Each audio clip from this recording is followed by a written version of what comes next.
twin homeless sisters see a helicopter crash with a woman and a baby inside. They run and yell, "She needs help!" A young billionaire watches everything from a distance, and what happens changes their lives forever. The noise came from the sky. Sarah woke up first. She always did. Her eyes opened in the darkness of the cardboard that served as a makeshift roof. And for a second she thought she'd dreamed it. But the rumble was getting louder. Much louder. "Grace!" She nudged her sister. "Grace, wake up." Grace mumbled and turned over, pulling the torn blanket closer. It was always like that. Sarah woke up. Grace wanted 5 more minutes. But today was different. The sound wouldn't stop. It was like a giant machine was falling from the sky. "Grace!" This time, Grace opened her eyes. The noise was so loud that both of them had to cover their ears. It felt like the whole world was breaking. The cardboard above them shook. "What is that?" Grace asked, frightened. Sarah didn't answer.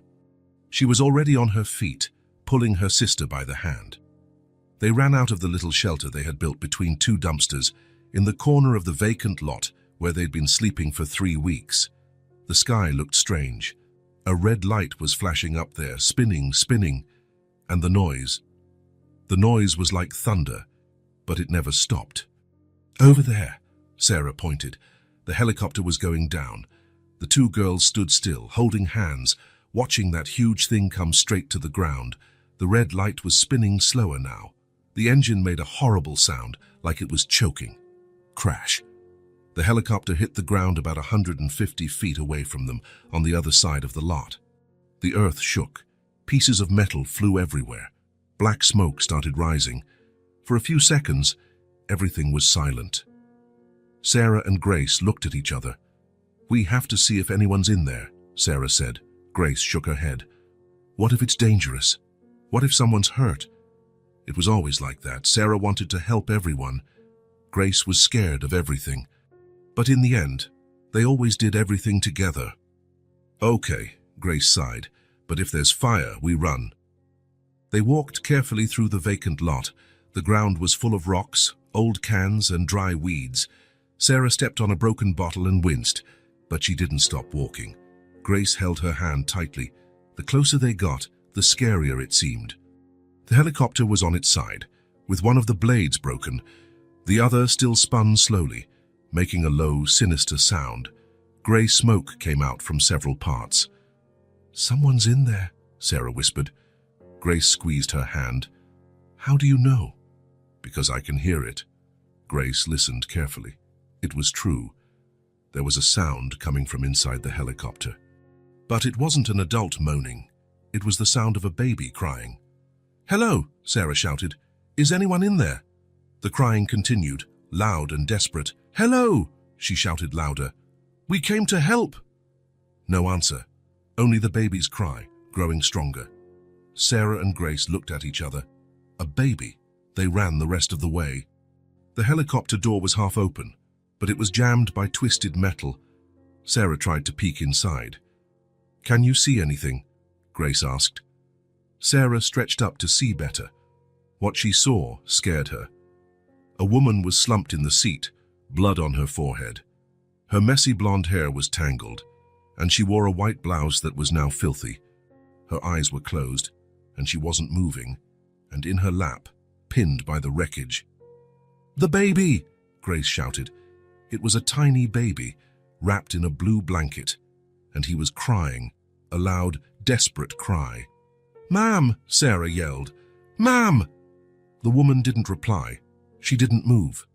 "She's unconscious," Sarah said, her voice shaking. The baby cried louder and louder. Sarah tried to push the metal aside to reach them, but it was impossible. Everything was too heavy and twisted. "We can't get them out," Grace said, starting to panic. Sarah smelled fuel getting stronger. It was dangerous. Very dangerous. "We need to call for help. Now."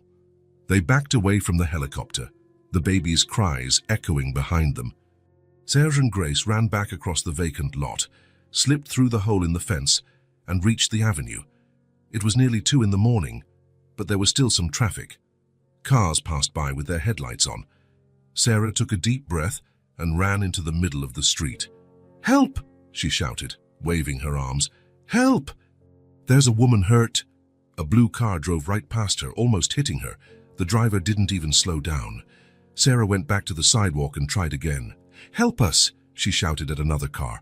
"Please! A helicopter crashed." 2 cars went by, 3, 4. No one stopped. Grace stood on the sidewalk, biting her lip anxiously. "No one's going to stop," she said. "Someone will stop," Sarah answered, but she was starting to worry too. She stepped into the street again. "Help! There's an accident. A woman and a baby are hurt." More cars passed. Sarah was getting desperate. Why wouldn't anyone stop? Why didn't anyone care? She waved at a large truck. The driver looked at her but didn't stop. "Stop!" Sarah shouted, tears in her eyes. "Someone needs help." Grace approached her sister. "Sarah, no, someone has to stop. There has to be someone who cares." As if the universe had heard, a black car slowed down. Sarah held her breath. Was it actually stopping? Yes. The black car stopped right in front of them. The window rolled down, and a man looked out. He had dark hair, wore a suit, and looked around 40. His eyes were full of concern. "What happened?" he asked. Sarah could barely speak from the surge of emotion. "A helicopter crashed," she said quickly. "On the other side of that fence. There's a woman stuck in there. She can't get out. And there's a baby, too." The man looked at the vacant lot, then back at the girls. "Did you see it happen?" "We were sleeping in there," Sarah explained. "The noise woke us up. The woman's name is Jessica. Jessica Martinez. She said her leg was broken." The man got out of the car immediately. He was tall and looked serious, but not scary. "I'm Michael," he said. "Let's go back there and check on her." He pulled out his phone and called as they walked. "Hello, I need an ambulance and the fire department urgently." He gave the avenue's address. "Helicopter crash, 1 injured woman and a baby." Sarah and Grace led Michael through the hole in the fence. As they neared the helicopter, the smell of fuel was much stronger, and there was a small flame starting underneath the machine. "Jessica!" Michael shouted. "An ambulance is on the way." Her voice came from inside, weaker now. "Thank you. But the fire? It's catching fire." Michael looked around quickly. The flames were growing. "They're trapped," he said, eyeing the twisted wreckage. "I need to wait for the firefighters." Sarah and Grace ran behind a dead tree when they heard the sirens approaching. First came the fire trucks, then the ambulance, then the police. Within minutes, the vacant lot was full of flashing red and blue lights. Michael ran to the firefighters. "There's an unconscious woman and a baby trapped in there," he shouted. "The wreckage is blocking them." The firefighters rushed in with their tools. Sarah and Grace watched from a distance as they worked to cut the twisted metal. "They did it," Grace whispered, when they saw the firefighters coming out with the baby in their arms. Logan was still crying, but he was safe now. Shortly afterward, the paramedics carried Jessica out on a stretcher. She was still unconscious, but breathing. "They're going to be okay," a paramedic told Michael. "You all arrived just in time. Another few minutes and—" Michael looked at the helicopter, now completely engulfed in flames. First came the firefighters, then the ambulance, then the police. Within minutes, the vacant lot was full of flashing red and blue lights. The paramedics placed Jessica on a stretcher and checked on Logan. Both were alive, considering the accident.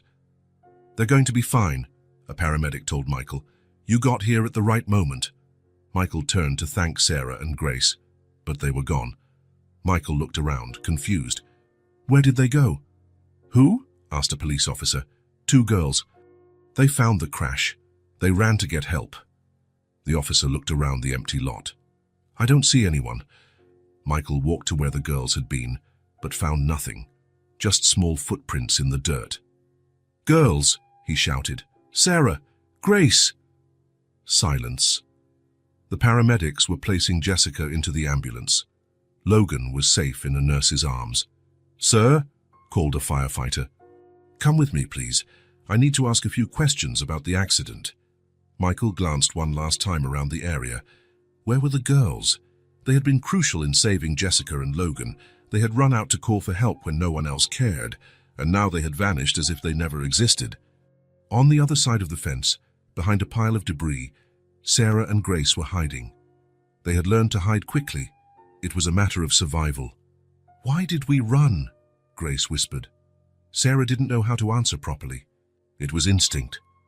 Whenever a lot of adults showed up, asking questions, wielding authority, it was always better to disappear before someone started asking where they lived, where their parents were, why they were alone. They heard Michael calling their names a few more times. Then they heard the sirens fade away. When everything was quiet again, they came out from their hiding place. The helicopter was still smoking. The firefighters had put out the fire. Everyone was gone, and they were alone again. "We did a good thing today," Sarah said softly. Grace nodded. "Yeah, we saved them." Jessica and Logan. Yeah, Jessica and Logan. They returned to their little spot between the dumpsters. The cardboard was still there, along with the torn blanket and the few belongings they owned. Sarah lay down and looked at the sky. The stars were twinkling. She kept thinking about Logan's blue eyes and about the man in the suit who had stopped his car to help. "Grace? Do you think they'll be okay? Jessica and the baby?" Grace snuggled closer to her sister. "I think so. That man seemed to know what he was doing." "Michael." "Yeah, Michael." Sarah closed her eyes. It was good, right? Having someone stop. It was, Grace agreed. We shouted so much, and only he stopped. But he stopped. Yeah, he stopped. They fell asleep in each other's arms, as always.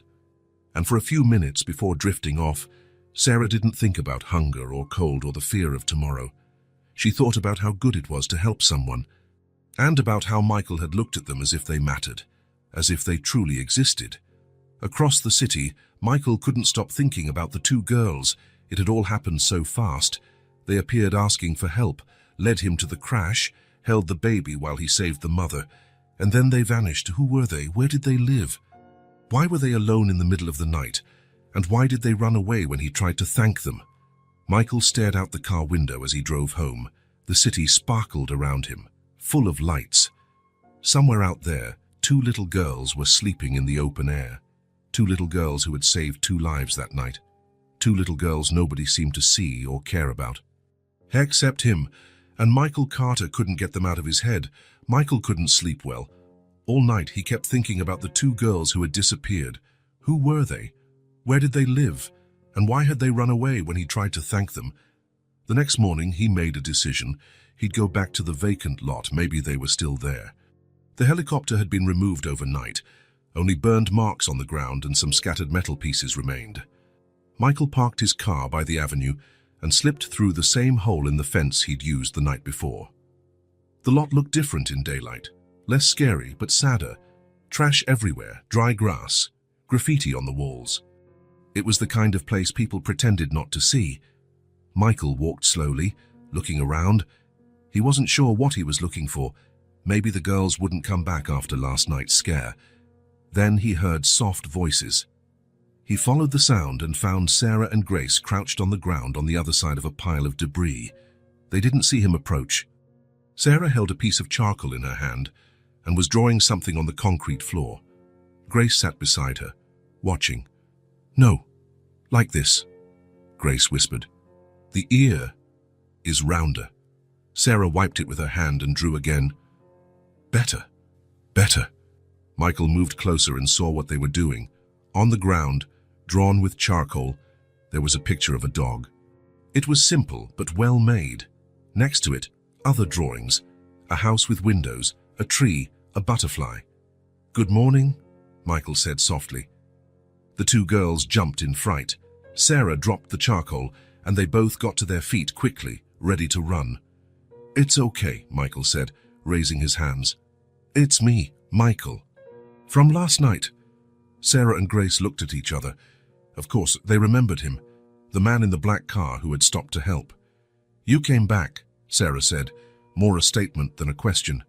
"I did. I was worried about you." Grace hid behind her sister. She always did that when she was nervous. "We're fine," Sarah answered. Michael looked around. He saw a little corner between two dumpsters where there was cardboard on the ground. Some old rags, a plastic bottle. That's where they slept. Do you live here? Sarah nodded. For now. For now. We move sometimes, when the security guards come to chase us away, or if weird people show up. Michael felt something tighten in his chest. 2 little girls, living alone in a place like this. Have you eaten today? He asked. The girls glanced at each other. Sarah shook her head. Yesterday we didn't either, Grace said quietly. Michael didn't hesitate. Let's get something to eat. Do you know a place around here? Sarah hesitated. Why do you want to help us? It was a direct question. Michael liked that. The girl wasn't naive. Because you helped me last night. And because... He paused, searching for the right words. Because everyone deserves a hot meal. Sarah studied his face for a few seconds. Then she nodded. There's a diner around the corner. The owner is kind of grumpy, but the food's good. They left the vacant lot together. On the sidewalk, Michael noticed how people looked at the girls. Quick glances, then looking away, as if they were invisible. The diner was small and simple. The owner, a heavy-set man in a stained apron, frowned when he saw the girls walk in. They can't stay here, he said to Michael. Why not? Michael asked calmly. Because they can't. They're homeless kids. Michael took a $50 bill out of his wallet and placed it on the counter. 3 plates of whatever's best. The man looked at the money, then at Michael, then at the girls. He sighed. Sit over there in the corner. They sat down at a small table near the window. Sarah and Grace were quiet, looking around with curiosity. It was obvious they didn't enter places like this often. Order whatever you want, Michael said. Really? Grace asked, her eyes shining. Really? They ordered burgers with fries and soda. When the food arrived, Michael noticed how they ate. Slowly at first, as if they couldn't believe it was real. Then faster, as if someone might take the plate away any moment. Is it good? He asked. Very, Sarah said, still chewing. It's the best food we've ever had, Grace added. Michael smiled. I doubt that. It's true, Sarah insisted. We eat very little. How do you usually get food? We ask people. Sometimes they give us something, sometimes not. And where do you shower? Brush your teeth. There's a gas station that lets us use the bathroom sometimes. The attendant is nice. Michael kept asking questions while they ate.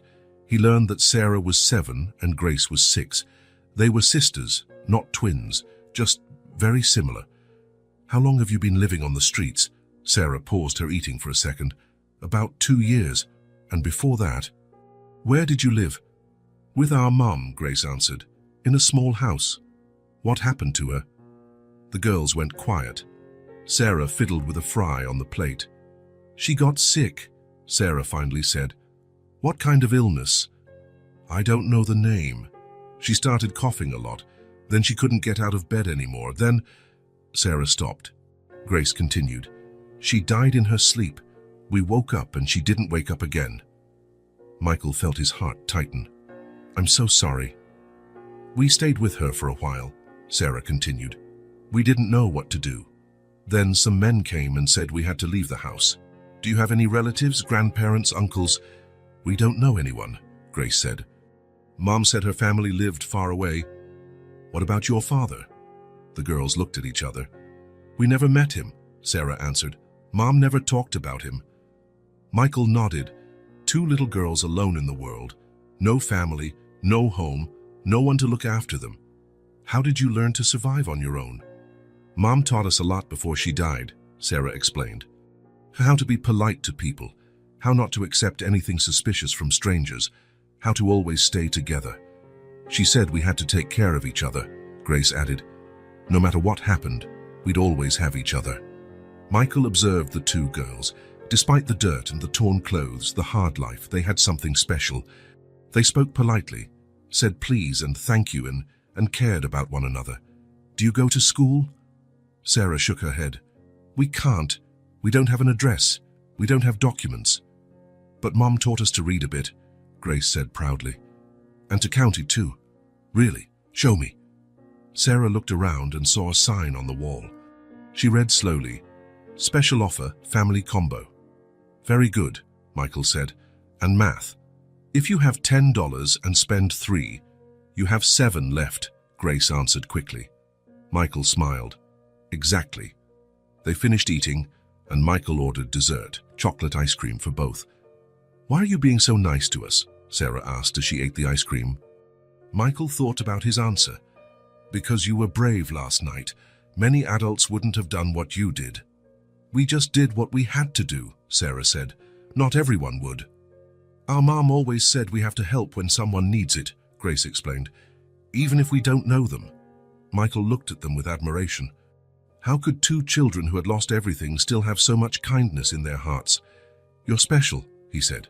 Sarah lowered her eyes. We're not special. We're just us. You're special to me. When they finished eating, Michael paid the bill. The diner's owner even gave a small smile to the girls when they politely thanked him. On the sidewalk, Sarah and Grace stood there as if they didn't know what to do next.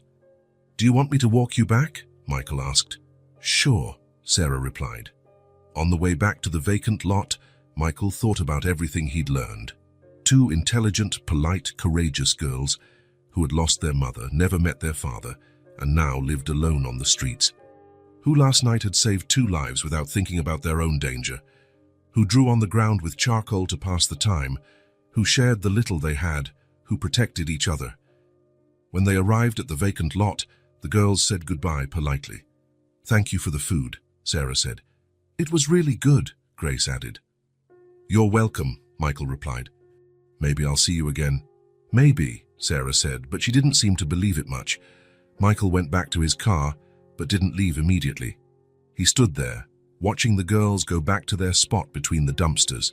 2 children who should be playing, studying, being protected by adults. Instead, they were alone, invisible to the world, but not invisible to him.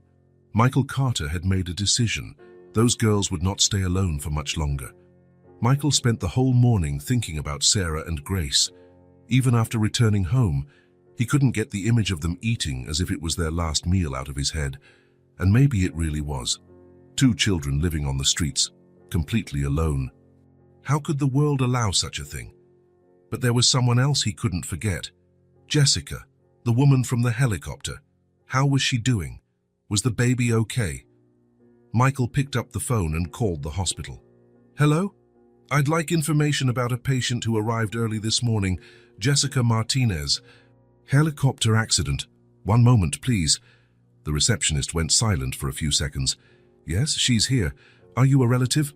No, I helped with the rescue. I'd like to know how she's doing. She's stable. Visiting hours are from 2 to 6 in the afternoon. Michael checked his watch, 1:30. Perfect. Thank you.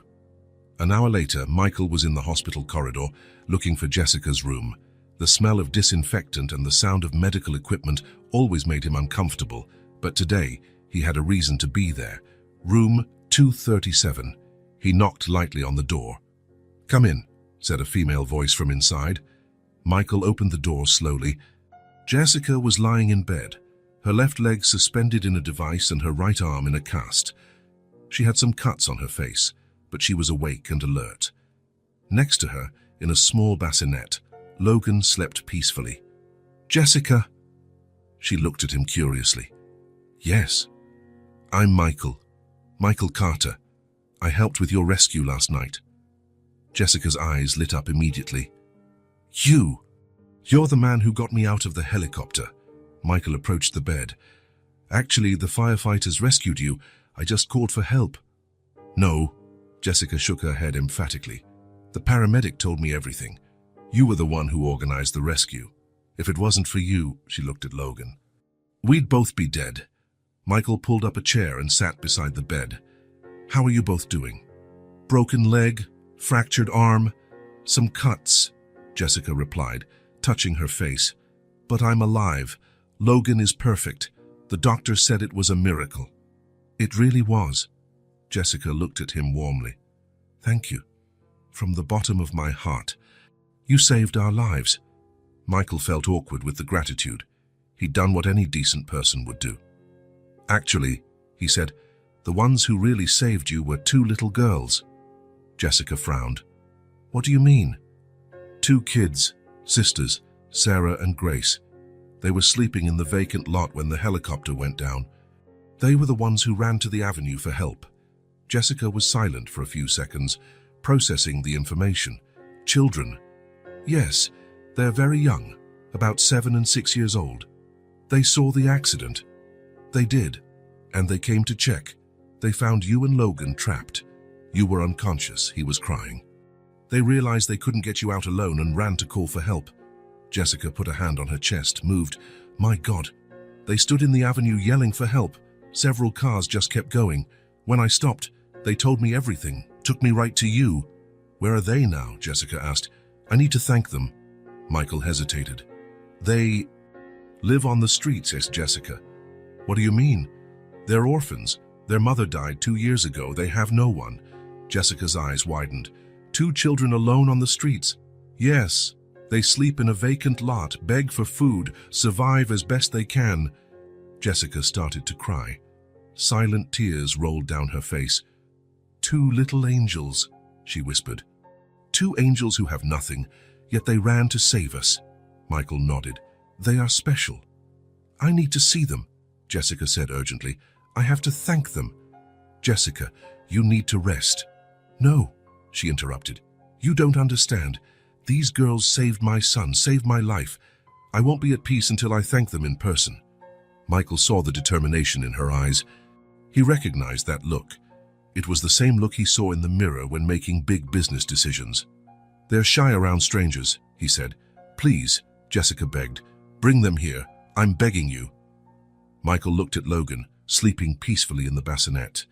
Then at Jessica, tears in her eyes yet determined. All right, he finally said. I'll go get them. When? Michael checked his watch. 3:30 in the afternoon. Now. An hour later, Michael was back at the vacant lot. He found Sarah and Grace in the same spot, crouched on the ground. This time they were playing with some colorful stones they'd found. Hi, girls. They looked up, surprised. Michael. Grace smiled. It was the first time he'd seen her smile. Are you okay? We're fine, Sarah answered. Thanks for the food today. You're welcome. Michael crouched beside them. Listen, I have a question for you. The girls paid attention. Would you like to see how the woman and the baby from the helicopter are doing? Sarah and Grace exchanged glances. Are they okay? Grace asked. They are in the hospital, and the mother, Jessica, really wants to meet you. Why? Sarah asked suspiciously. To say thank you. You saved her life and the baby's life. Sarah bit her lip. We didn't do anything special. To her, you did everything. The girls were quiet, thinking, hospitals are for rich people, Grace whispered. No, Michael replied. Hospitals are for people who need medical care, like Jessica. What if they don't want us to come in? Sarah asked. You'll be with me. I'll take care of you. Sarah looked at Grace. Grace gave a small nod. Okay, Sarah said. We'll go. The ride to the hospital was quiet. Sarah and Grace sat close together in the back seat, looking out the window with curiosity and nervousness. Have you ever been to a hospital? Michael asked. Once, Sarah replied, when Mom got really sick, but we didn't go inside. They said we were too young. Michael felt anger toward whoever denied them entry while their mother was dying. Today you're going in, he promised. At the hospital, a few staff members glanced at the 2 grimy girls in torn clothes. Michael stared back at them until they looked away. Room 237, he said in the elevator. Sarah and Grace were nervous. Grace held her sister's hand tight. What if she doesn't like us? Grace whispered. She'll like you, Michael said. Trust me. He knocked on the room door. Come in. Michael opened the door and entered first. Jessica, I brought the girls. Jessica tried to sit up straighter in the bed, excited. Where are they? Michael motioned for Sarah and Grace, who walked in slowly, intimidated. Jessica looked at them and immediately began to cry. It's you, she said, her voice trembling. You're the ones. Sarah and Grace froze near the door, not sure what to do. Come here, Jessica asked gently. Please. The girls approached slowly. Jessica extended her good hand toward them. I'm Jessica, and you're Sarah and Grace. How do you know our names? Grace asked. Michael told me. Jessica looked at both of them fondly. He told me that you saved me. Sarah lowered her eyes. We just did what we had to do. No, Jessica said firmly. You did so much more than that. She took Sarah's hand gently. You risked your lives to save two people you didn't even know. You ran out in the middle of the night, shouting for help when nobody else cared. Now Jessica was crying openly. You saved my baby. You saved my life. How can I ever thank you for that? Sarah and Grace didn't know what to say. No one had ever spoken to them like that. You don't need to thank us, Sarah mumbled. Yes, I do. Jessica squeezed her hand. And I'll carry that gratitude in my heart forever. Grace stepped closer. Is the baby okay? Jessica smiled through tears. Do you want to see? She pointed to the bassinet. Logan was awake now, looking around curiously. He's so cute, Grace said softly. You want to hold him? The girls looked at each other, startled. We've never held a baby before, Sarah said. I'll show you, Jessica replied. Carefully, Jessica instructed Sarah on how to hold Logan. The baby stayed quiet in her arms, staring at her face with big blue eyes. He's smiling, Grace said in amazement. He really was. Logan was smiling at Sarah. He recognizes you, Jessica said emotionally. He knows you saved him. Grace reached out and Logan grabbed her finger. His smile grew even bigger. Hi, Logan, Grace said softly. We met yesterday, but you were crying then. Logan let out a little baby laugh. Sarah and Grace looked at each other, enchanted. He likes us, Sarah said. Of course he does, Jessica replied. You're his guardian angels. The girls spent the next hour playing with Logan. Jessica told them about the accident. She'd been returning from a medical appointment when the helicopter started having problems. I thought I was going to die, she said. And that Logan was too. When I woke up in the hospital and found out 2 kids had saved us, she shook her head. I thought it was a dream. It wasn't a dream, Grace said. We were really there. You were, Jessica agreed. My little angels were there. For the first time in their lives, Sarah and Grace felt important, valued, as if they truly mattered. Jessica asked a nurse to bring juice and cookies for the girls. She treated them like they were the most important people in the world. Do you want me to tell you a story? Jessica asked when Logan started getting drowsy. Sure, Grace said, settling into the chair by the bed. Jessica told them the story of a brave princess who saved an entire kingdom. Sarah and Grace listened, spellbound. The princess was small, Jessica said, but she had a big heart. And sometimes, the people with the biggest hearts make the biggest differences. Sarah felt something warm in her chest. No one had ever called her brave. No one had ever said she had a big heart. When Logan fell asleep, Jessica held both girls' hands. I want you to know something, she said seriously. You are special, very special. No matter what anyone says, you are precious. Sarah felt tears welling up. Do you really think so? I'm sure of it. Jessica squeezed her hand. And I'll never forget what you did for me and Logan. When it was time to leave, Jessica kissed both girls on the forehead. Thank you, she whispered. Thank you for saving my family. In the hospital corridor, Sarah and Grace walked silently beside Michael. How do you feel? He asked. Different, Sarah answered. Different how? Sarah thought for a moment. Like we matter. Grace nodded. Jessica said we're special. You are special, Michael said. In the elevator, Grace asked, Will we see her again? If you want to. We do, Sarah said quickly. When they left the hospital, the sun was setting. Sarah and Grace seemed different. They walked with straighter shoulders. They smiled more. For the first time in their lives, someone really saw them. Not as homeless kids, not as a problem, not as something to ignore. As precious people, as angels. And that feeling was better than any food, better than any shelter. It was the feeling of belonging in the world. The ride back to the vacant lot was quiet. Sarah and Grace sat in the back of Michael's car, still processing everything that had happened at the hospital.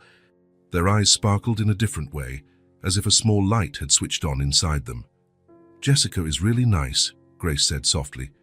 Yeah, Sarah agreed, and Logan is so little. Michael glanced at them in the rearview mirror and smiled. Did you like him? A lot, Grace replied. He laughed when I tickled him, and when Sarah sang that song he got really calm, Grace added. Michael remembered Sarah had sung a lullaby their mother used to sing for them. Her voice was sweet and in tune, and Logan had been mesmerized. When they reached the vacant lot, Michael stopped the car by the avenue. The girls got out slowly, as if they didn't want the moment to end. Thanks for taking us, Sarah said, with that politeness that always surprised Michael. It was really special meeting Jessica and Logan, Grace added. Michael looked at the two girls standing on the sidewalk. Even after spending the afternoon in a clean, welcoming hospital, they were returning to that place, sleeping on the ground between dumpsters with no one to care for them. Will you be okay? He asked. We always are, Sarah replied with a small smile. If you need anything, we know where to find you, Sarah said. Thanks for everything, Michael. They waved and walked toward the hole in the fence. Michael stayed in the car, watching until they disappeared. Then he drove home in silence, but he couldn't stop thinking. Michael lived in a large apartment downtown. It was modern, well decorated, with a view of the park. It had everything money could buy: expensive furniture, state-of-the-art appliances, art on the walls. But it was empty. He'd lived alone for 10 years, ever since his divorce. He worked a lot, traveled for business, had a few friends, but he always came home to an empty place. It had never bothered him before. Loneliness was the price of success, he used to think. But today, after seeing Sarah and Grace go back to that vacant lot, the apartment felt even emptier. Michael poured himself a glass of whiskey and went out to the balcony. The city shimmered below. Millions of lights, millions of people. And somewhere among all those lights, 2 little girls were getting ready to sleep on the ground. How could the world allow that? He thought about their lives, waking up every day without knowing if they'd eat, showering when they could, sleeping in fear, being invisible to everyone. And yet, when they saw a woman and a baby in danger, they didn't hesitate to help. Michael took a sip of whiskey and closed his eyes. The image of the girls wouldn't leave his mind. Sarah, always protecting her younger sister. Grace, shy but brave when necessary. 2 children who deserved so much more than what life offered them. He stayed up all night thinking. The next morning, Michael woke up with a certainty in his mind. He couldn't let Sarah and Grace keep living like that, not when he could do something to change it. Michael showered, got dressed, and went to the office, but he couldn't focus on work. His secretary, Margaret, noticed he was distracted. "Everything all right, Mr. Carter?" she asked. "Margaret," Michael said suddenly. "Do you have kids?" She looked surprised by the question. "Yes, 2 girls. What's it like, having children?" Margaret smiled. "Hard. Exhausting. Worrisome." She paused. "And the best thing in the world." Michael nodded. "Would you do anything for them?" "Anything," she answered without hesitation. During lunch, Michael stayed in his office. He spent time online, researching adoption, guardianship, legal processes. It was more complicated than he'd imagined, but not impossible. In the afternoon, he cancelled all his meetings and left. First stop, a children's furniture store. "Can I help you?" asked a friendly saleswoman. "I need to furnish a room for 2 girls," Michael said, "about 7 and 6 years old." "Sisters?" "Yes." The saleswoman led him to the children's section. Michael had never paid attention to such things before, but now he looked at everything with great interest. "These beds are perfect for sisters," the saleswoman said, showing 2 small wooden beds in a light finish. "And we can add this matching wardrobe."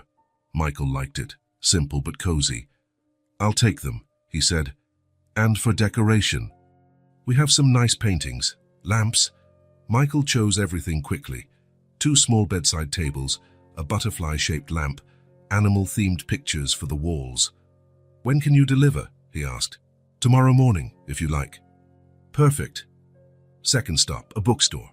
Michael bought children's books, coloring books, colored pencils, storybooks, books to help them learn to read better.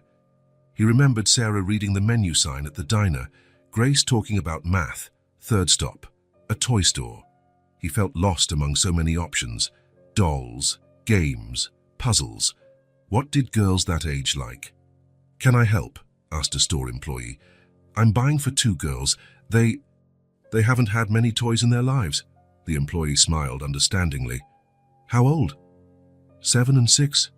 She helped him pick 2 rag dolls, building games, simple puzzles, stuffed animals. "These teddy bears are favorites," she said, showing 2 brown plush bears. Michael grabbed both. "Perfect." Fourth stop, a children's clothing store.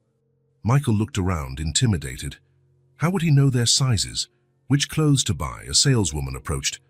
"Looking for anything in particular?" "Clothes for 2 girls. They're about this tall," he gestured. "Just basic stuff. Pants, shirts, a jacket." She helped him choose simple, comfortable outfits. Jeans, colorful t-shirts, 1 dress each, coats, shoes. "For how long?" she asked. Michael thought for a moment. "Forever," he replied. Back at his apartment, Michael looked around. The guest room was perfect. It had a window facing the park. It was bright and airy. Tomorrow, after the furniture arrived, it would be Sarah and Grace's room, if they wanted it. Michael felt butterflies in his stomach. What if they said no? What if they didn't trust him? What if they preferred the streets? He shook his head. He couldn't think about that now.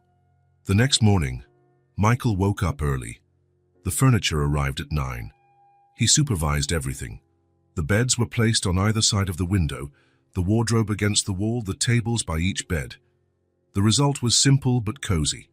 A real bedroom for 2 girls who had never had one of their own. Michael placed the books on a small shelf, set the stuffed animals on the beds, hung the pictures on the walls. He organized the clothes in the wardrobe. When he finished, he stood in the doorway looking around. It was perfect. Now came the hardest part. Michael drove to the vacant lot with his heart pounding. What if the girls weren't there? What if they'd left? But they were there. Sarah and Grace were playing with the same colorful stones, sitting on the ground near the dumpsters. "Hi, girls." They looked up, surprised and happy. "Michael," Grace smiled. "How are you?" "We're good," Sarah replied. "Thanks again for the food the other day." "No problem." Michael took a deep breath. "Listen, I have a question for you." The girls paid attention. "Have you ever thought about having a room of your own?" Sarah and Grace looked at each other. "A room?" Grace asked. "With beds, a closet, toys, a place just for you." "We've dreamed about that," Sarah said quietly. "When Mom was alive, she promised one day we'd have a nice room." Michael felt his heart clench. "What if I told you that day is today?" The girls stayed quiet. "I prepared a room for you in my apartment," Michael continued. 2 beds, books, toys, all new. Sarah frowned. "Why?" "Because you deserve it. Because no one should live on the streets. Because—" Michael stopped, choosing his words carefully. "Because I want to take care of you." Grace started smiling, but Sarah still seemed suspicious. "For how long?" Sarah asked. "Forever, if you want." "And what do you want in return?" Michael admired her caution. She had learned to be wary out of necessity. "Nothing," he replied. "I just want you to have a chance to go to school, to play, to be kids." Sarah looked at Grace and then back at Michael. "Can we see the room?" "Of course." Michael's apartment was in a tall, modern building. Sarah and Grace were impressed by the elevator, the carpeted hallway, the shiny door. "You live here?" Grace asked in awe. "I do," Michael replied, opening the door. The girls walked in slowly, taking in the large living room, the modern kitchen, the view from the window. "It's really pretty," Sarah said. "Thank you. Want to see your room?" Michael led them down the hallway and stopped in front of the guest room door. "Close your eyes," he said. Sarah and Grace closed their eyes, smiling in anticipation. Michael opened the door. "You can open now." They opened their eyes and were silent for several seconds. Sunlight streamed into the room through the window. 2 beds with colorful blankets, teddy bears on each one, a shelf full of books, pictures on the wall. Grace was the first to move. She ran to one of the beds and picked up the teddy bear. "Is he mine?" she asked, eyes shining. "He's yours," Michael replied. Sarah walked slowly around the room, touching everything gently. The nightstand, the books, the butterfly-shaped lamp. "All this is for us?" she asked quietly. "Everything." Sarah stopped by the window. Below, the park stretched out, green and beautiful. Children were playing on the swings. "I can see the park," she said. "Yes, and you can go play there whenever you want." Grace was hugging the teddy bear, smiling. "Can I sleep here tonight?" Michael looked at Sarah. He knew she was the one who decided things. Grace followed her older sister. "Sarah," he asked, "what do you think?" Sarah stayed quiet for a long time, gazing out the window. "If we stay," she finally said, "you won't get tired of us." The question hit Michael like a punch to the gut. "Never." "What if we make a mess?" "I'll teach you how to clean up." "What if we eat too much?" Michael smiled. "I'll be happy to see you eating." Sarah turned to him. "Why do you want to do this?" Michael got down on one knee to be at her eye level. "Because you reminded me of something I'd forgotten," he said, "that there are good people in the world, brave people, and those people deserve to be taken care of." Sarah studied his face for a long moment. "Okay," she finally said. "We can try." Grace squealed in delight and jumped on the bed with the teddy bear. Sarah smiled, a small but genuine smile. "There's one condition," Sarah said. "Which one?" "We always stay together. If you change your mind about one of us—" "I'll never change my mind," Michael interrupted. "Never." That night, Sarah and Grace took their first hot bath in 2 years. Michael had bought nice-smelling shampoo, gentle soap, and soft towels. "Does the water ever run out?" Grace asked in amazement. "It doesn't," Michael laughed. They had dinner in the kitchen. Michael had ordered pizza. He wasn't much of a cook yet, but he could learn. "This is really good," Sarah said, biting into a slice.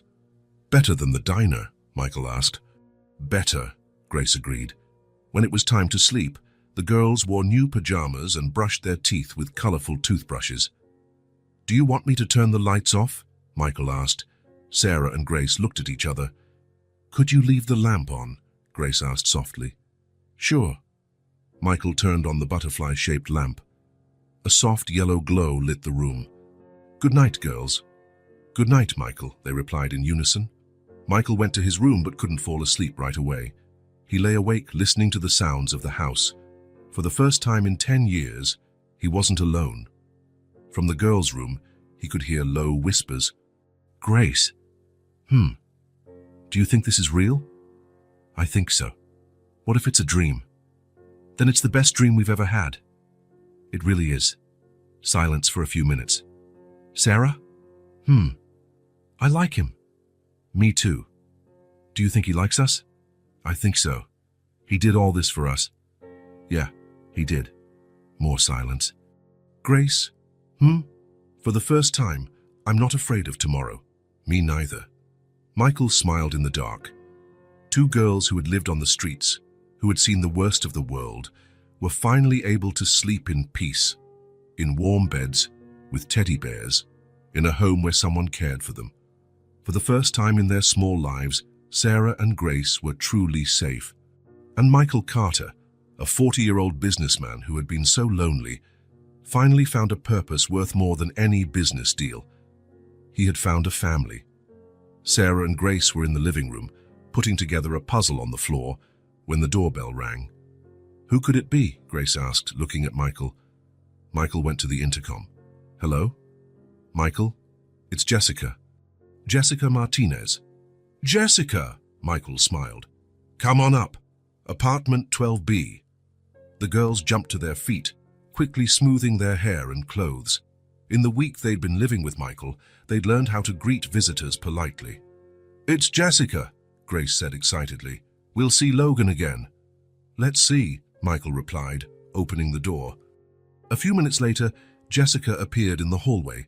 She was using crutches but smiling. She was carrying several colorful bags. "Jessica!" Sarah and Grace ran to greet her.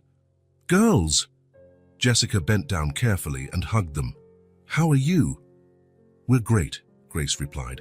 Michael got a bedroom just for us. Really? I want to see everything. Michael helped Jessica inside. She looked around the apartment, impressed. What a beautiful place was Michael. Thank you. How are you doing? Where's Logan? I'm doing fine. My leg still hurts a bit, but the doctors say I can ditch the crutches soon. Jessica smiled. Logan's with my mom today. I thought it'd be better to come alone so we could talk. She placed the bags on the couch. I brought some things for the girls. Sarah and Grace approached curiously. Presents? Grace asked, eyes shining. Presents, Jessica confirmed. Open them. The girls opened the first bag. Inside were storybooks, with colorful covers and pretty illustrations. These are gorgeous, Sarah exclaimed, picking up a book about a daring princess. This one has animal stories, Jessica said, showing another book. And this one is about two sisters who go on lots of adventures. Grace picked up the sister book and hugged it. Just like us. Exactly like you. The second bag had clothes, colorful tops, jeans, a flowery dress for each. Jessica, you didn't have to, Michael began. Yes, I did, Jessica interrupted. These girls saved my life. It's the least I can do. But the third bag was the most special. Jessica opened it carefully and pulled out two handmade rag dolls. Sarah and Grace were speechless. The dolls were beautiful, handcrafted, with yarn hair and delicate dresses. One had dark hair like Sarah's, the other lighter hair like Grace's. Did you make them? Sarah asked in awe. I did. In the last 2 weeks while I was still in the hospital. I thought about you both the whole time. Grace took her doll and hugged it. She's the most beautiful thing I've ever seen in my life. What are we going to name them? Sarah asked. Whatever you want, Jessica answered. Sarah looked at her doll for a long time. Hope she finally said. Hope, yeah, because she reminds me that good things can happen. Grace looked at hers. Joy, because that's how I feel when I look at her. Jessica smiled with tears in her eyes. Hope and joy. Perfect. The girls spent the rest of the afternoon playing with the dolls, reading the new books and trying on the clothes. Jessica and Michael stayed in the kitchen, chatting and watching. They look different, Jessica remarked. How so? Brighter. When I met them in the hospital, they were sweet. But there was a sadness in their eyes. Now they really seem happy. Michael looked over at the girls in the living room. Sarah was reading a story to Grace and her doll, Joy. They changed my life, he said softly. How? Before them, I lived only for work. Woke up, went to the office, came home, slept. Every day the same. Now, Michael smiled. Now I have a reason to come home early. I have someone asking me how my day was. I have laughter echoing in the halls. Jessica nodded. They have that power to transform people. Jessica, Michael said seriously, may I ask you something? Sure. How many kids like Sarah and Grace are out there? Jessica sighed. A lot, Michael, far too many. And what happens to them? Most of them stay invisible. They live on the streets until they grow up or until they can't anymore. Michael stayed quiet for a moment. That bothers me. It should bother everyone. Do you think it's possible to do something? Jessica looked at him curiously. Like what?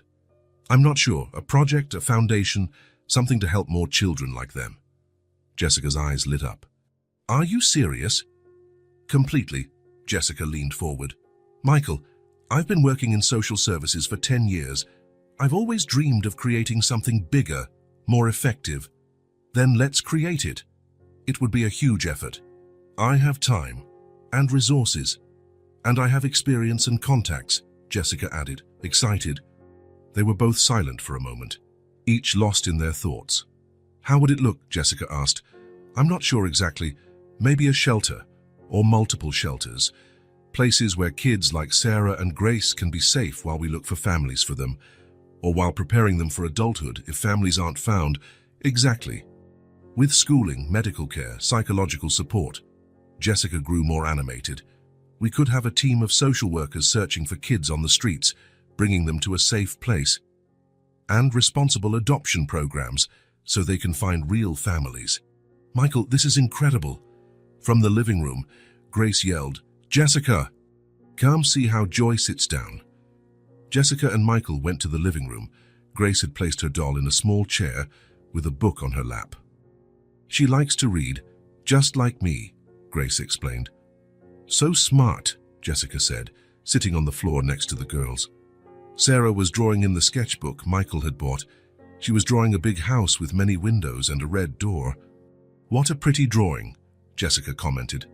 What is it? A house for kids who have nowhere else to live, Sarah answered, like we used to be. Jessica and Michael looked at each other, surprised. Why did you draw that? Michael asked. Sarah thought for a moment. Because if there's a house like that, other kids can be as happy as we are now. Grace came over to see the drawing.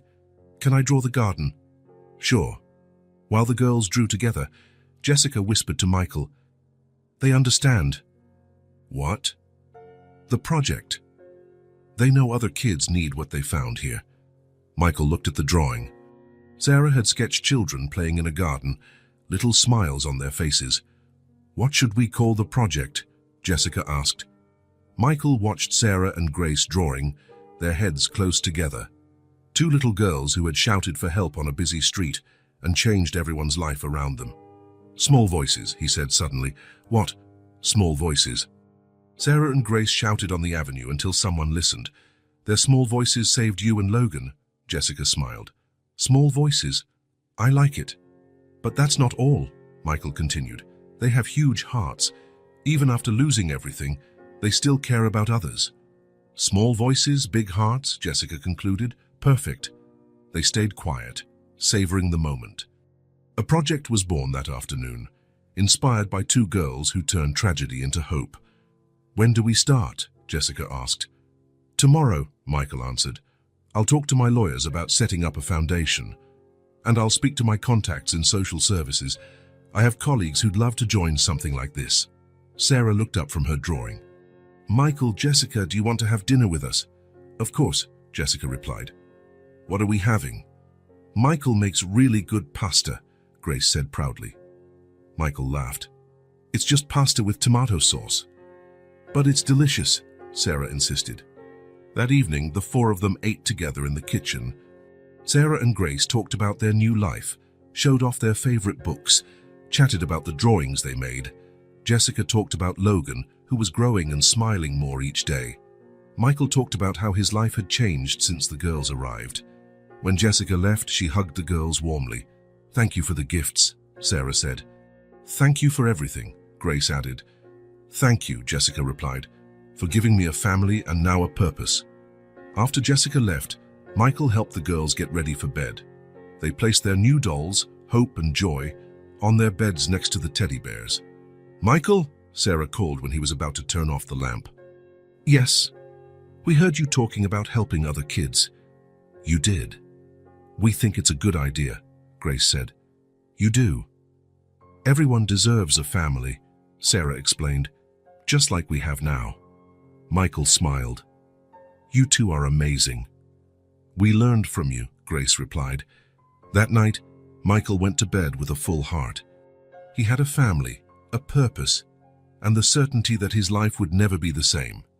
Somewhere in the city, other children like Sarah and Grace were still waiting for their chance, but not for much longer. Small Voices, Big Hearts was about to be born. It all started on a Thursday morning. Grace woke up slower than usual, her cheeks flushed and her eyes glazed. My head hurts, she murmured when Sarah nudged her to get up. Sarah placed a hand on her sister's forehead. It was hot. Michael! Sarah shouted, running to the kitchen. Grace has a fever! Michael dropped his coffee immediately and went to the girls' room. Grace was lying there, hugging her doll Joy, looking small and fragile. Hey, little one, Michael said gently, sitting on the edge of the bed. How do you feel? Tired, Grace replied softly. And cold. Michael touched her forehead. Definitely warm, but not alarming. Let's take your temperature, okay? He came back with a thermometer, 100.8 degree. A fever, but not too high. Hey, it's probably just a cold ici, Michael told Sarah, who stood by the door looking worried. She'll be fine. But Sarah didn't seem convinced. Michael called the doctor, who confirmed it was common in kids, especially with the season change. Plenty of fluids, rest and some fever reducer if it went higher. "It's normal," Michael repeated to Sarah. "Grace will be better in a few days." Sarah nodded, but there was something in her eyes Michael couldn't decipher. During the day, Michael took care of Grace patiently. He made tea with honey, brought her soup, placed cool cloths on her forehead. Grace slept a lot, woke to drink water, then slept again. Sarah stayed close by, watching. She didn't play, read or draw. She just watched Grace sleep. "Sarah," Michael said in the afternoon, "want to eat something?" "I'm not hungry." "You need to eat. Later."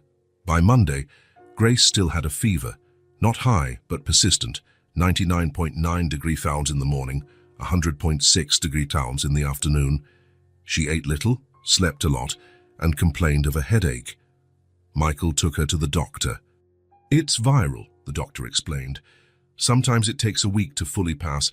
Keep her hydrated and resting." "You're sure it's nothing serious?" Michael asked. "Yes, it's a very common infection in children.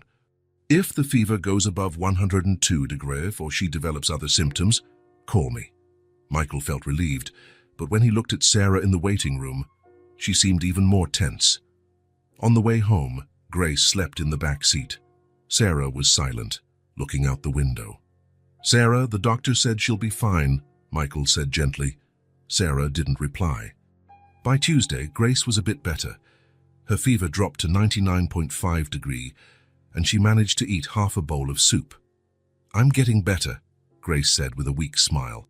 Sarah forced a smile back, but Michael noticed how she watched Grace's every move, breath and sound. By Wednesday, the fever returned, 100.9 degrees Fahrenheit in the morning. Michael saw Sarah freeze when the thermometer beeped. "It's normal," he said quickly. "Sometimes the fever comes and goes, part of the process."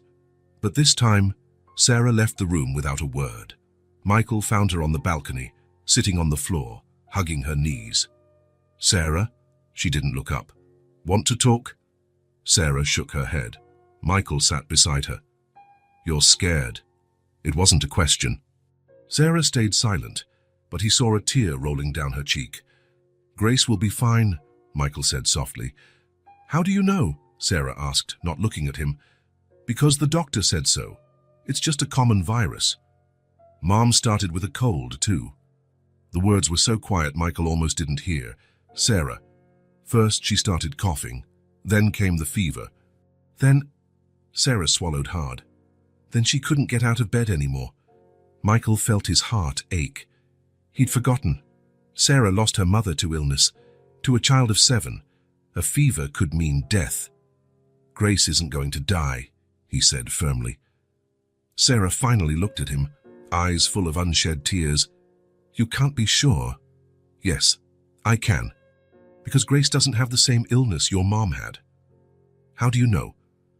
"Because I took her to the doctor. He examined her. It's just a common virus, Sarah. Very different from what your mom had." Sarah hugged her knees again. "I can't lose her, too." "You won't. If I lose Grace, I'll be alone again." Michael felt like he'd been punched in the stomach. Sarah wasn't just afraid of losing her sister. She was afraid of being abandoned all over again. "Sarah, even if something happened to Grace, which it won't, you wouldn't be alone." Sarah didn't respond. "Do you understand what I'm saying?" She shrugged. "I chose both of you, but I didn't just choose you as a pair. I chose you, Sarah, and I chose Grace. Each of you." The next 2 days were tough. Grace would improve in the morning, then feel worse in the afternoon. Sarah barely ate or slept, staying close to her sister like a shadow. Michael cared for them both, giving Grace her medicine, trying to convince Sarah to eat. By Friday night, Grace was finally better. Her fever had vanished in the morning and hadn't returned. She ate a whole bowl of soup and even laughed at one of Michael's jokes. "I think the worst is over," Michael told Sarah. Sarah nodded, but still looked tense.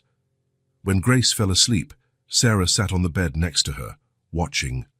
"Sarah," Michael said softly, "Grace is fine. You can go sleep in your own bed. I want to stay here." "All right." Michael brought a blanket and draped it over Sarah's shoulders. He was about to leave the room when he heard her quiet voice. "Michael?" "Yes?" Sarah still didn't look at him. She kept her gaze on Grace, sleeping. "If Grace dies, will you send me away?" The question cut through the silence like a knife. Michael sat on Sarah's bed and pulled her close. "Sarah, look at me." She raised her eyes, and Michael saw all the fear she'd been bottling up for days. "Grace isn't going to die," he said firmly. "But even if something happened to her, which it won't, I would never ever send you away." Sarah searched his face for any lies. "If one day you're alone," Michael continued, holding her small hand, "I'll be there by your side. I chose both of you, forever. Even if it's just me. Even if it's just you." "Why?" Michael thought of his answer. "Because you're not just Grace's sister. You're Sarah. You're brave, smart, caring. You're special all on your own." Sarah felt something release inside her, a tension she'd carried for years. "I'm afraid of being alone again," she whispered. "You'll never be alone again," Michael promised. "Never." For the first time that week, Sarah really cried. Not from sadness, but from relief. Michael held her, letting her cry until she was exhausted. "I'll take care of you forever," he whispered. "No matter what happens, you have a real family now. Even if Grace isn't here, even then, but Grace is here. She's fine, Sarah. She's sleeping, breathing normally, and tomorrow she'll wake up asking for pancakes." Sarah smiled through her tears. "She loves pancakes. Then we'll make pancakes tomorrow." Sarah snuggled into Michael's embrace. For the first time since Grace had gotten sick, she felt safe. "Michael, thank you for not leaving me alone. Thank you for letting me take care of you." That night, Sarah finally slept. And for the first time in her life, she understood what it meant to have someone who would never abandon her. No matter what happened, she had a real family forever. On Saturday morning, Grace woke up fever-free, smiling and asking for pancakes, just as Michael had predicted. Sarah laughed, a free, genuine laugh. The fear was gone, and with it, the last barrier in her heart. Michael was nervous. He'd spent the last 3 months dealing with lawyers, social workers, paperwork, interviews, all to get to today. The day Sarah and Grace would officially become his daughters. "You all right?" Sarah asked, noticing how restless he was in the back seat on the way to the courthouse. "I'm fine," Michael replied, straightening his tie for the 5th time. "Just a little anxious." "Why?" Grace asked. "We already live with you." Michael smiled. How could he explain to 2 kids that there was a difference between taking care of them and being legally responsible for them, between providing shelter and being a real father? "Because today, it all becomes official," he said simply. Sarah and Grace wore their nicest outfits. Sarah was in a navy blue dress Jessica had given her, Grace in a pink floral dress. They had brushed their hair until it shone, each carrying their rag dolls, Hope and Joy. "Are the dolls going too?" Michael asked. "Of course," Grace said. "They're part of the family." Family. It still sounded both strange and wonderful. At the courthouse, they were greeted by Mrs. Morrison, the social worker who had overseen the entire process. "Good morning, girls," she said warmly. "How are you feeling?" "Nervous," Sarah admitted. "That's normal. But today is a very happy day." The judge's chamber was smaller than Michael expected. There was a big desk, a few chairs, and flags on the wall. Judge Harrison was an older man with glasses who smiled when they walked in. "This must be the Carter family," he said. Michael felt something warm in his chest at those words. The Carter family. "Please have a seat." They sat before the judge's desk, Sarah and Grace on either side of Michael, holding their dolls. "Well," the judge began, looking through the papers in front of him, "we're here today to finalize the adoption of Sarah and Grace by Michael Carter." He looked at the girls. "Girls, do you understand what it means to be adopted?" Sarah nodded. "It means Michael will be our real father, and we'll be his real daughters," Grace added. "Exactly. And that means you'll have all the rights and responsibilities, just like any family." The judge turned to Michael. "Mr. Carter, Do you understand that you are fully accepting responsibility for these two children? That you'll be responsible for their physical, emotional, and financial well-being until they turn 18? I understand completely, Michael replied, and I accept completely. Even knowing this will change your life forever. Michael looked at Sarah and Grace. It already has. For the better, the judge smiled. I see here the girls have chosen to take your last name, is that correct? Sarah and Grace exchanged smiles. Yes, Sarah said. We want to be called Carter. Sarah Carter and Grace Carter, Grace said, testing the sound. I like it. Very well. The judge picked up a pen. I'm signing the official documents now. Michael held his breath as the judge signed paper after paper. Each signature made it more real. Done, the judge said finally. Sarah Carter and Grace Carter, you are now officially the daughters of Michael Carter. Grace clapped her hands. Sarah smiled, the biggest smile Michael had ever seen. For real? Sarah asked. We're really Carter now. For real, the judge confirmed. Congratulations to the new Carter family. Michael stood and hugged both girls at the same time. He felt tears in his eyes. Now I have two daughters, he said, his voice trembling. For real, and I'm never letting you go. Never? Grace asked. Never, Michael promised. You're my daughters forever. Sarah stepped back a bit, looking up at Michael. Does that mean if someone asks who our dad is, we can say it's you? Yes, you can, because it's true. And if we want to call you Dad? Grace asked softly. Michael's heart raced. The girls had always called him Michael. He'd never pushed them to change. You can call me whatever you want, he said gently. Grace thought for a moment. Dad Michael. Just Dad, Sarah corrected. He's our dad now. Dad, Grace repeated the word. I like it. Michael had to sit down. Hearing that little word, said with such affection, was more moving than any business deal he'd ever made. I like it too, he whispered. Mrs. Morrison approached with more papers. Here are the updated birth certificates, she explained. They now list Michael Carter as the legal father. Michael took the documents carefully. They read, Sarah Carter, daughter of Michael Carter. Grace Carter, daughter of Michael Carter. Can I see? Sarah asked. Michael showed her. Sarah read slowly, her finger tracing each word. Sarah Carter, she said out loud, daughter of Michael Carter. Grace Carter, Grace read from her own certificate, daughter of Michael Carter. They looked at each other and burst into laughter. We have the same last name as you, Grace said. We're a family on paper too, Sarah added. Michael laughed through his tears. You've always been family. Now it's just on paper too. Outside the courthouse, they took photos. Michael, Sarah, and Grace all smiling, holding the birth certificates. This one's going on the living room wall, Michael said, checking the photo on the camera.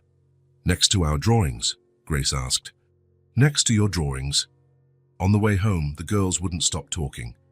Can we tell Jessica? Sarah asked. Of course. She'll be so happy. And the owner of the bakery. He always asks for our full name. Tell whoever you want. Grace was hugging Joy. Now Joy is a Carter too, she said seriously. And Hope too, Sarah added. We're a family of 5, Michael laughed. A family of 5, I like that. At home, Michael hung the birth certificates on the living room wall next to the girls' drawings. Sarah and Grace stood there admiring them. It looks official now, Sarah said. It is official, Michael corrected. That night, at bedtime, the girls were especially excited. Dad, Grace said.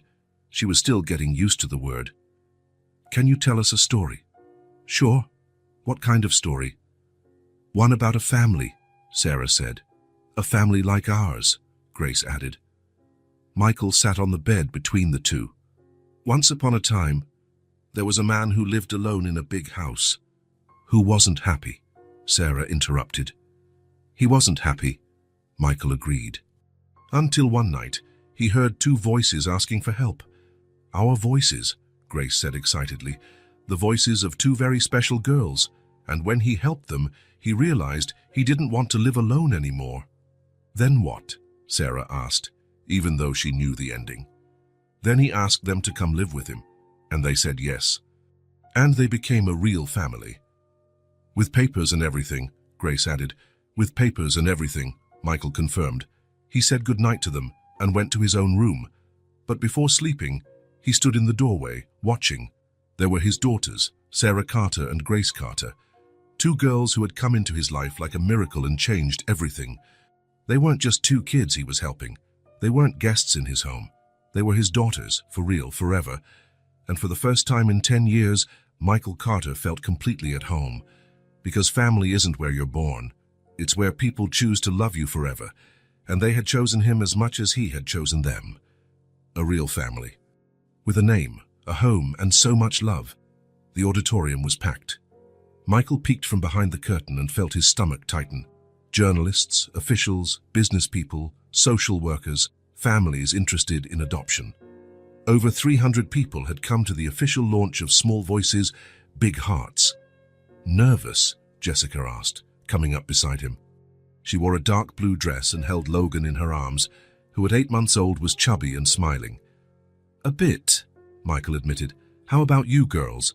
Sarah and Grace were sitting in small chairs, wearing new dresses Jessica had made just for the occasion. Sarah in light blue, Grace in soft pink. They held hope and joy in their arms. I'm nervous, Grace said softly.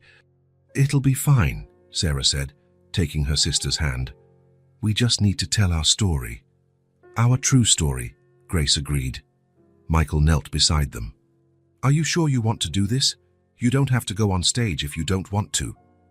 We do, Sarah said firmly. Other kids need to know it's possible to find a family. And that there are good people in the world, Grace added. Michael smiled. In the 6 months since their official adoption, the girls had grown in many ways. They were still kids, playing and laughing. But there was a new wisdom in their eyes.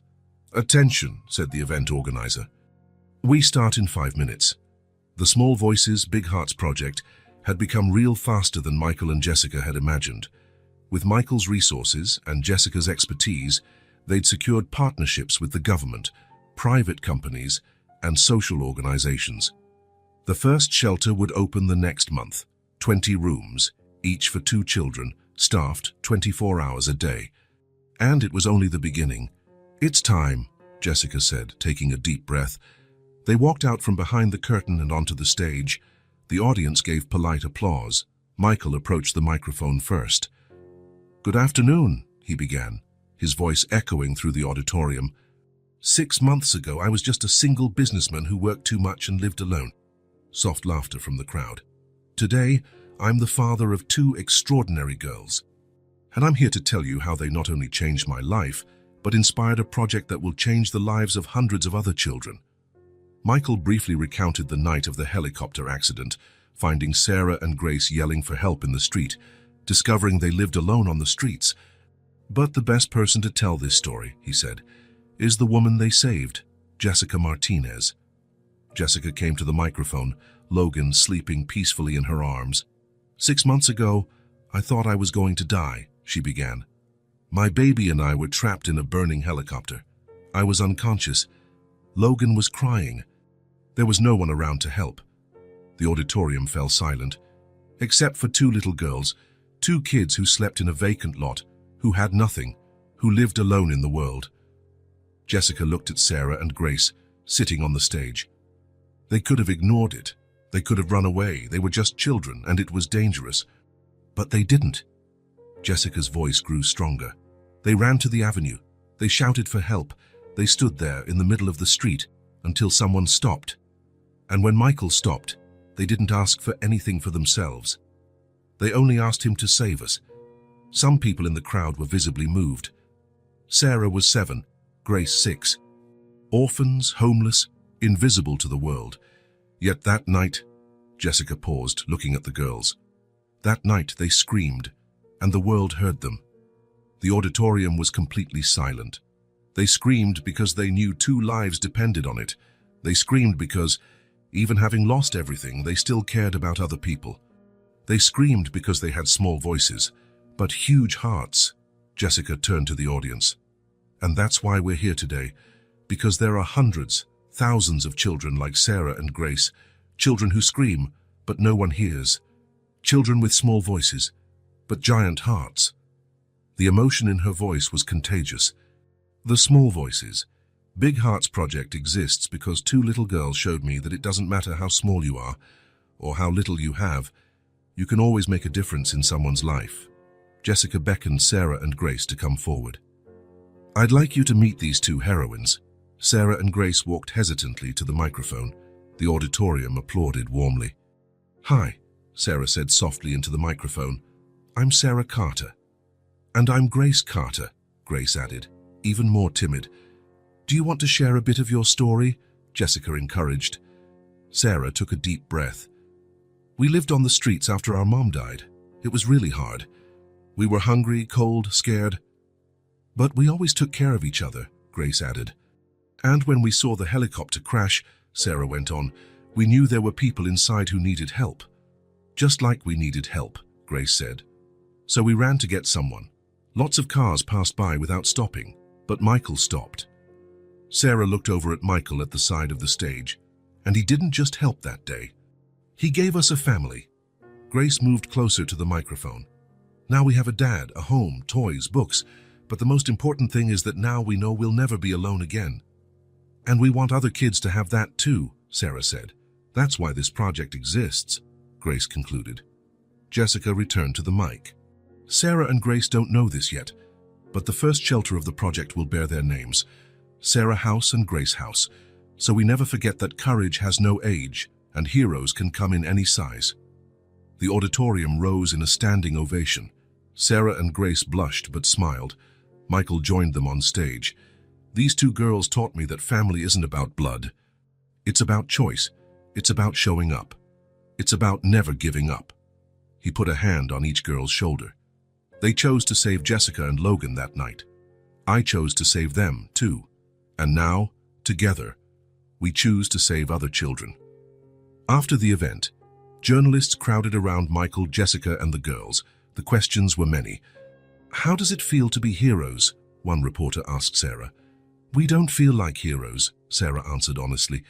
We just did what we had to do. Anyone would do it, Grace added, but not everyone did.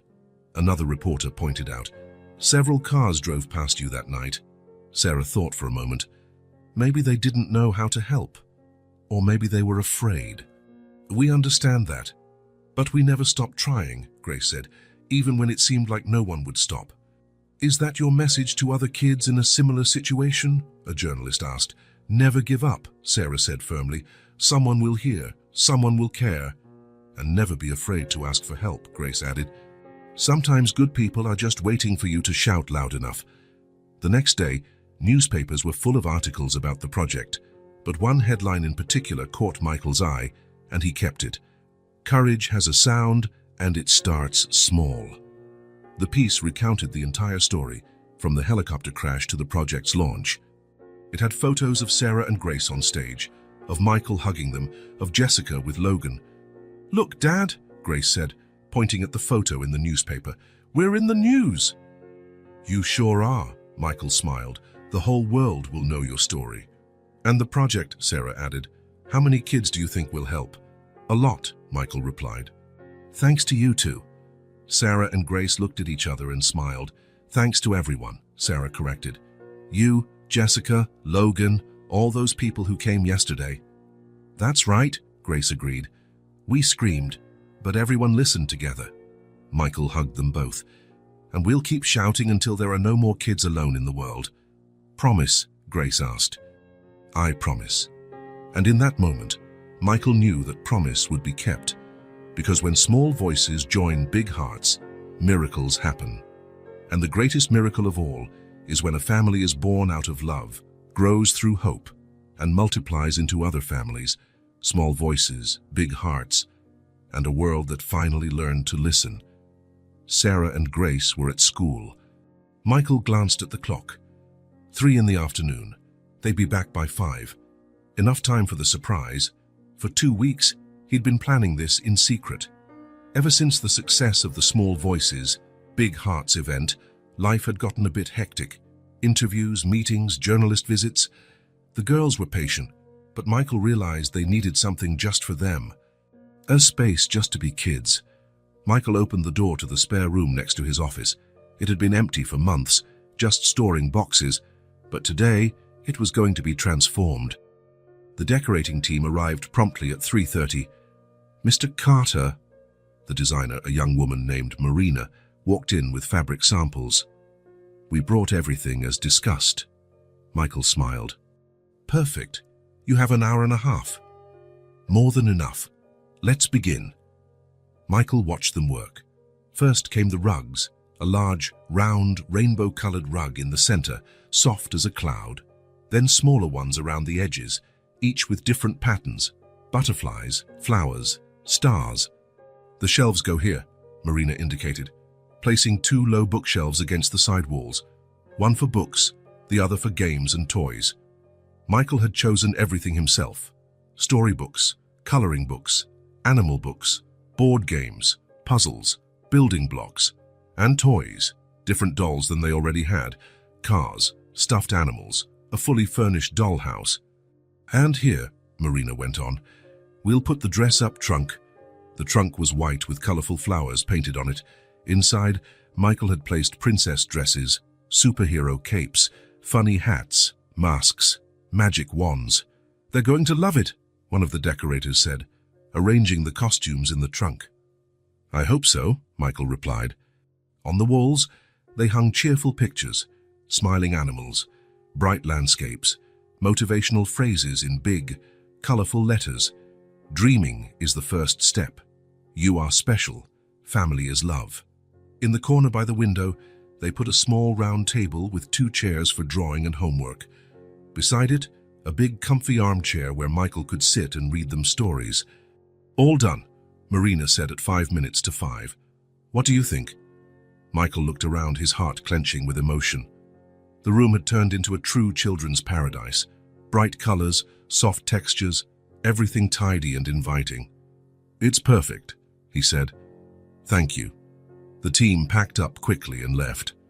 Michael stayed in the room alone, imagining the girls' reaction.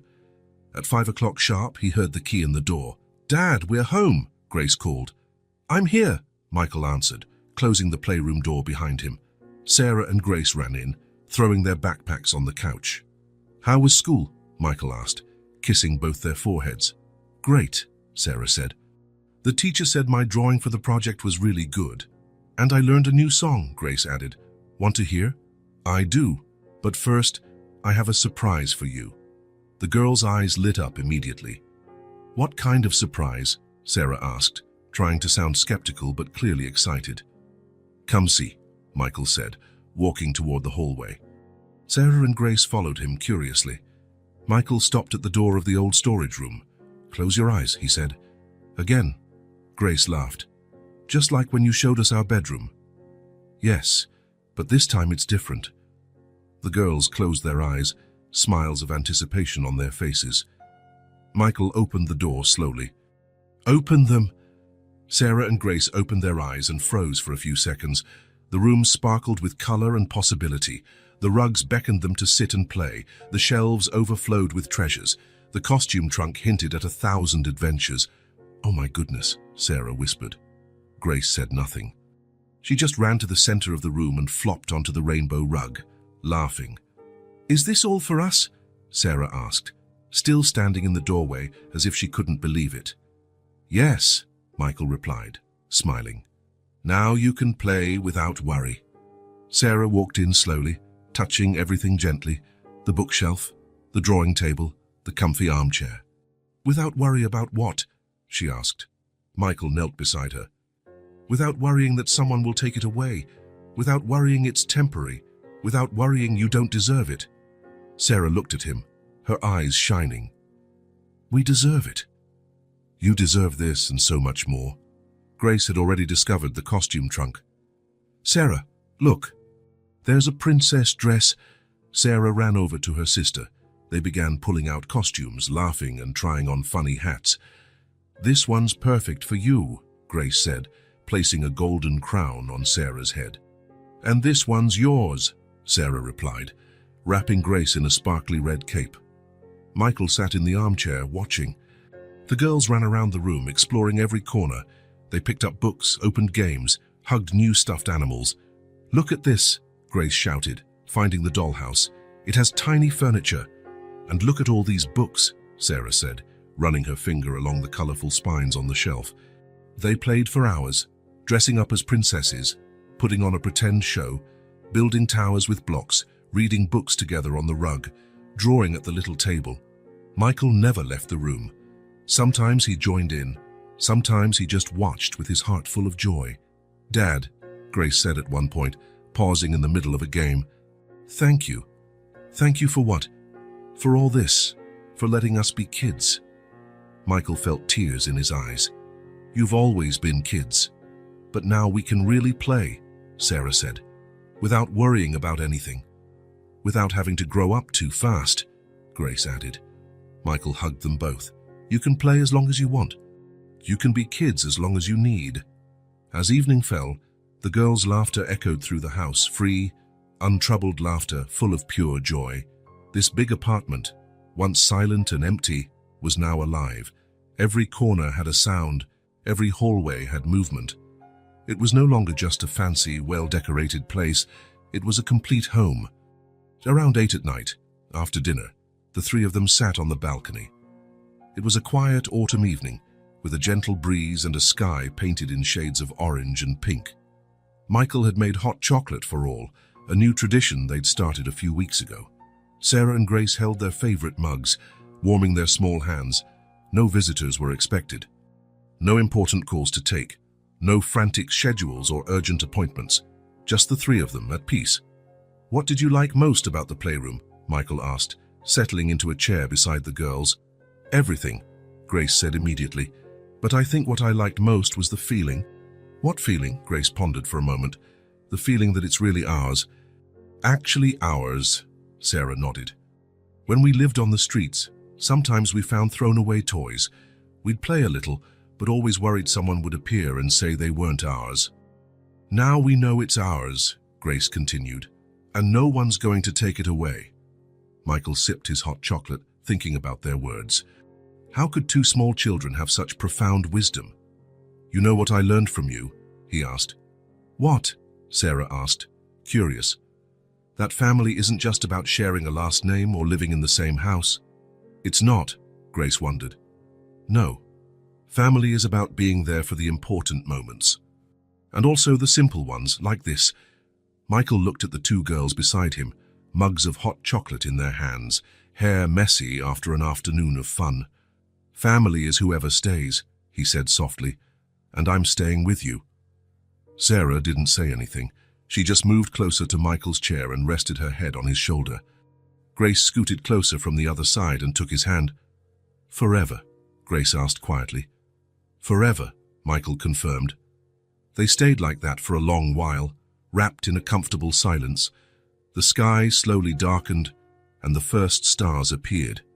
"Dad?" Sarah said, not lifting her head from his shoulder. Before we met you, I thought family was just who you're born to. And now I know family is who chooses to stay together." Michael smiled in the dim light. "Exactly. And you chose us," Grace said, squeezing his hand. "And you chose me, too." Sarah lifted her head, gazing at him. "That was the best choice we've ever made." Michael felt his heart overflow with love. Right there, on that simple balcony, with two girls who had come into his life like a miracle, he understood the true meaning of fulfillment. They weren't just three people living together. They were three hearts beating in the same rhythm. Three lives intertwined into something greater than the sum of its parts. "You know what else?" Michael said. "What?" "This apartment was just a place to live before you came. Now it's a home." Grace smiled. "Because there's love inside." "And laughter," Sarah added. "And hot chocolate on the balcony." Grace giggled. "And a playroom," Sarah finished. Michael chuckled. "And two girls who turned a lonely man into a happy dad." They went back inside when the air grew chilly. In the playroom, Michael helped the girls put away some toys, but left others scattered. After all, it was meant for playing. "Can we play again tomorrow?" Grace asked. "Every day," Michael answered. "That's what it's for." At bedtime, Sarah and Grace went to their room but returned a few minutes later. "Dad," Sarah said, "can we all sleep together tonight?" "In my bed?" Michael asked, surprised. "Yeah," Grace said, "like a family sleepover." Michael smiled. Why not? They settled into Michael's big bed, the girls on either side of him. Sarah clung to hope, Grace to joy. "Dad?" Grace whispered in the dark. "Yes. Today was the best day of my life." "Mine too," Sarah agreed. Michael stared at the ceiling, a child drifting off on each arm. "Mine too," he whispered. And that night, for the first time since they'd moved in, the big apartment had no empty or silent corners. Every room had a purpose. Every hallway a story. Every corner loved. 3 hearts, 1 home. A complete family finally at home. If this story touched your heart,